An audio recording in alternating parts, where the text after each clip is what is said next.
See, you have done gaseous state, then there is also known as liquid state and solid state. Liquid state mostly deals with viscosity, surface tension, all those things. Gaseous state, PV equal to nRT, Van der Waals equation, which you have done in class 11. Solid state is mostly how do you deal with the arrangement of atoms in 3 dimensions. Fine? So, mostly what we'll be doing in this chapter is we'll be dealing with the various type of packing possible, the various types of arrangement possible in 3 dimensions. Are we clear? It's a very simple chapter as such. Only what you need to understand is there are few, it will require a bit of imagination, but don't get odd right. I will try to draw the diagrams in the best possible case. Okay, but my drawing is not that good. So I think you should not have any objection regarding my drawing because I'm not a good artist. But I will draw good diagrams and to the best of my ability. Do you have the booklets there for solid state? See, if you broadly divide solids, you have 2 types of solids mostly: crystalline, amorphous. Okay. Now, anyone can tell me what is a crystalline solid? Which have a fixed structure. Okay. You are saying fixed structure. You know what is order? This is the most important thing. What is this? Long range order. See, suppose there are 1 million atoms, right? And they are arranged. See, suppose there are 1 million atoms. Okay. Now, what is the problem is, I cannot go through all the 1 million atoms. So suppose I take only these few atoms. What does long range order implies? If I am going to extend this sample n number of times, I will have this whole arrangement. You're getting my point? So even if you take a small sample, and because you are going to say that it has a long range order, what you can say is, if I extend this whole thing, and suppose I repeat it again and again, I will have the sample which I initially wanted. That is not the case if you take amorphous solids because they have a short range order. So what will happen in a short range order is, suppose initially the structure is like this. After that it is like this. After that it is like this. So it's not that I can take a sample and I can say repeat it n number of times to get the sample which you want. Why? Because it's only for a short range that it is going to be like this. After some time it's going to be having a different shape. Are we clear? So this is the most important property. Now why I am stressing on this thing is, what mostly we are going to deal with is crystalline solids. So what I will do is I will take a small sample and I will say the property of this small sample will be the property of the whole crystal because they have a long range order. Getting my point? Yes, sir. So this is one very important point. Then second thing is, these things have sharp melting points. Now this is very important. Why? Because see, if you go into the labs and for the melting points, what you do is you do a test known as DSC, differential scanning calorimetry. So suppose if I get sharp melting points, I can easily make out, I will get peaks like these. I will get definite peaks. So I can make out, suppose this is temperature and this is the this is the melting point and this is the crystal structure. So what I can say is, if I get sharp melting points, so if you have sharp melting points, what will happen? You can immediately, just by looking at the DSC test, I can say that this is a crystalline solid. Because it is very difficult to say as such that you every time you are not going to take a microscope and look whether the crystalline structure, whether the structure is crystalline or amorphous. But just by a test, you can easily make out whether it is a crystalline substance or an amorphous substance. Are we clear? Yes, sir.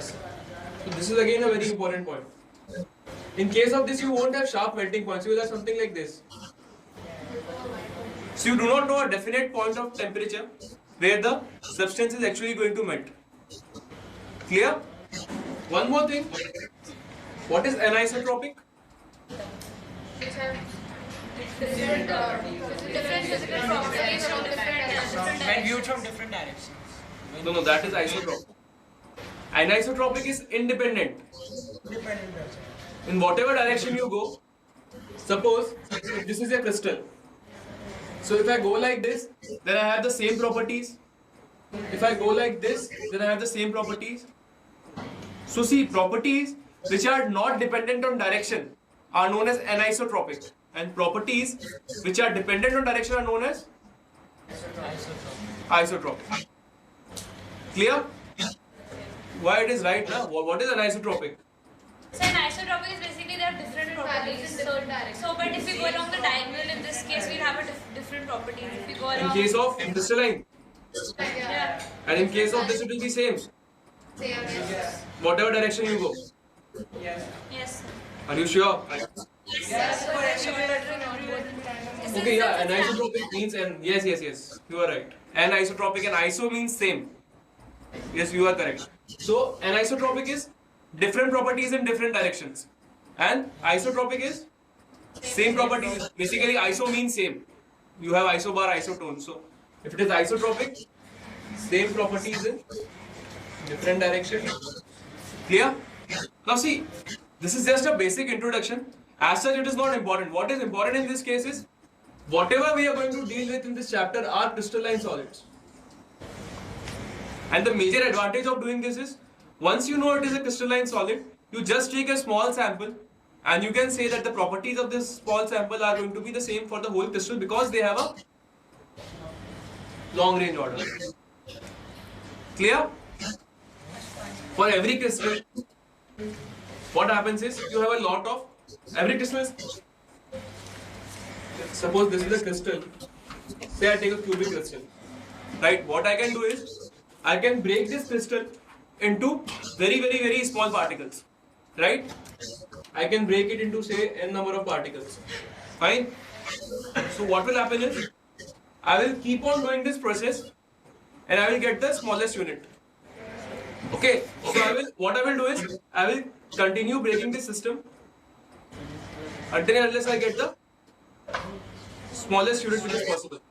So what is a unit cell? See, if I am taking the smallest part and this is the part which I am going to study, which is the unit cell, because it's not possible for me to study each and every part, right? And since I am studying crystalline solids, I can say the properties which I will study for the unit cell will be same for that of the crystal. Clear? So what I will do is I will study the smallest part, which is a unit cell. So I have defined unit cell as the smallest repeating unit, which if extended in all the three directions is going to generate the whole crystal. Suppose I take this as the unit cell. Suppose I generate this whole thing in x direction, in y direction, and in z direction. I am going to get the whole crystal. Kya hua? You not understood? Clear? So if you take a unit cell and you extend it in all the three directions, which are x, y, and z, a whole shape is going to be formed in front of you, and that will be the crystal. Are we clear? Yes, sir. Okay. Just try it out. This is a very important part. In the chapter, mostly we are going to deal with the unit cell only. See. Now, if you take any crystal, if you take a general crystal, what will be the form? It will have different edge lengths. This is B. Say this is C. So, what are A, B, C? Edge lengths. Clear? So for every crystal, if I take a general crystal, it will be of the type A, B, C, and these angles, alpha, beta, gamma. What are these angles? Angles between the two edges, right? And these alpha, beta, gamma are known as interfacial angles. Now listen to me. For different combinations of A, B, C, alpha, beta, gamma, you will have different structures. For example, if I say A equal to B equal to C and alpha equal to beta equal to gamma equal to 90 degree, I will have a cube or I will have a cubic structure. Right? Do not write, listen to me first. See, you should spend more time on listening and less time on writing. Okay, that is the way it should be, and what you do is you spend more time on writing and less time on listening. Okay, so what is the case? If I take different alpha, beta, gamma combinations, I will have different crystal structures. Clear? So there are a lot of crystal structures based on these combinations. Predominantly, there are 7 crystal systems or structures, whatever you say. CTOMHRT.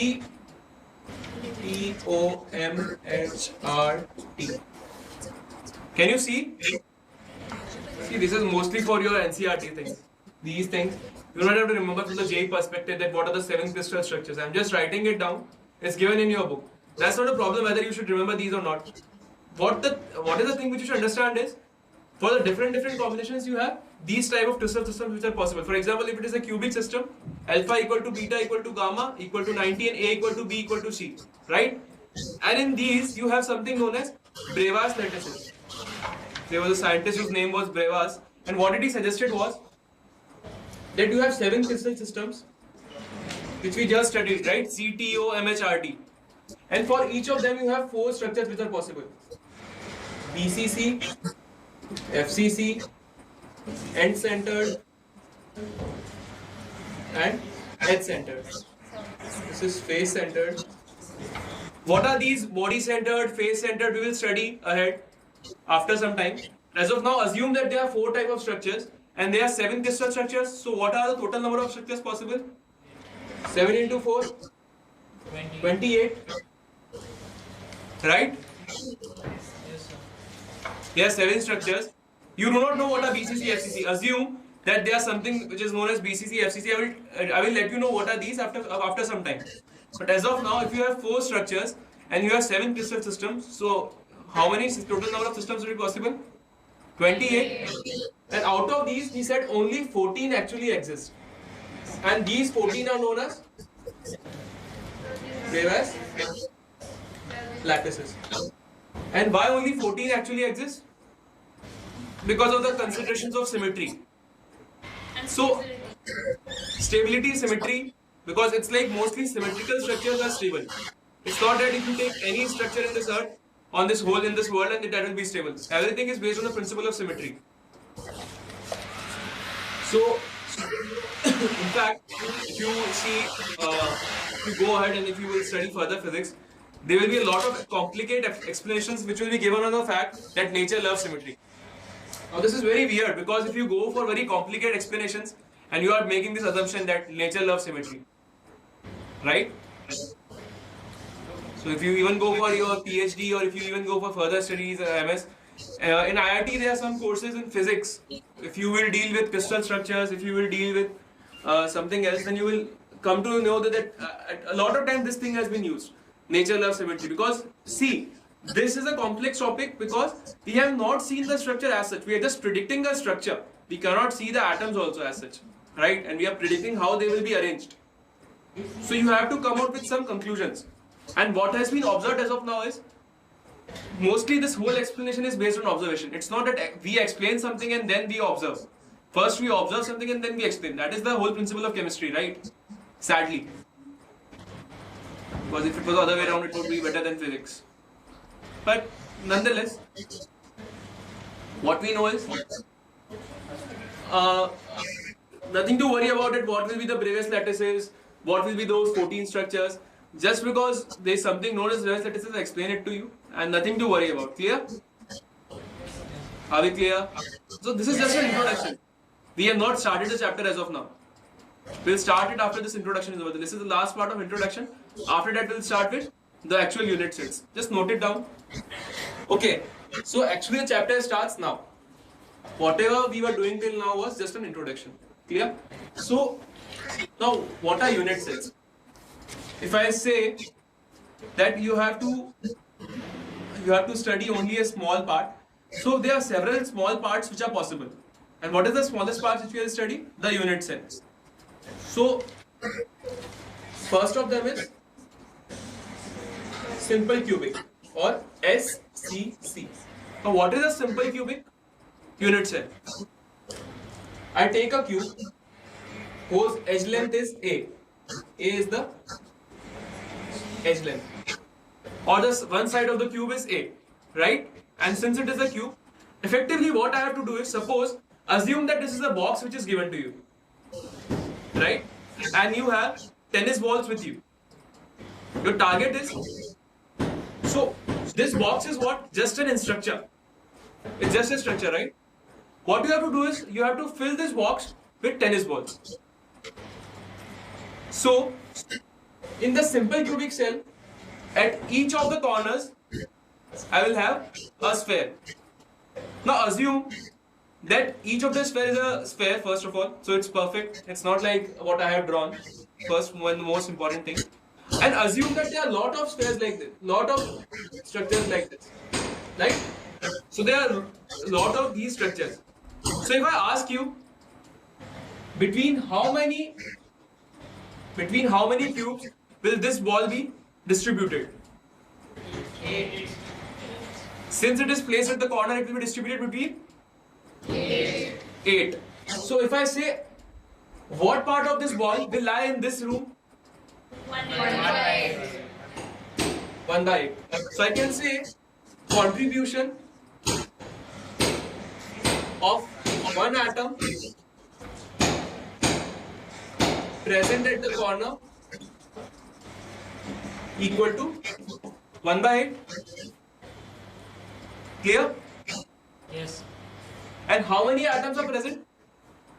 8. And all of them are present at the corner. That's the structure of a simple cubic, that you have 8 atoms all present at the corner. Getting my point? Okay. Yes, sir. So if I say effective number of atoms present in the unit cell, so that will be, you have 8 atoms into, see, effectively what I am asking you is, I know you have, actually you have 8 tennis balls. Actually you have 8 tennis balls inside a box, but if I ask you actually, what is the total number which is actually present in this whole box is? 1. Because the part of tennis ball which is closed inside the box is only 1/8. Are you getting my point? Yes, sir. So for every unit cell, we will define this thing which is known as effective number of atoms present in a unit cell, and that we define it as Z. So what is Z? Z equal to 1 for simple cubic. Clear? Are we clear? Yes, sir. Okay. One more important thing, which is very important. If I take the radius of this to be R, all the tennis balls and their radius is R, and we know that this edge length is A. So what I can say is, in this what is happening? If this is an edge, I can say atoms are touching along the edge. So what I can say, 2 are equal to A.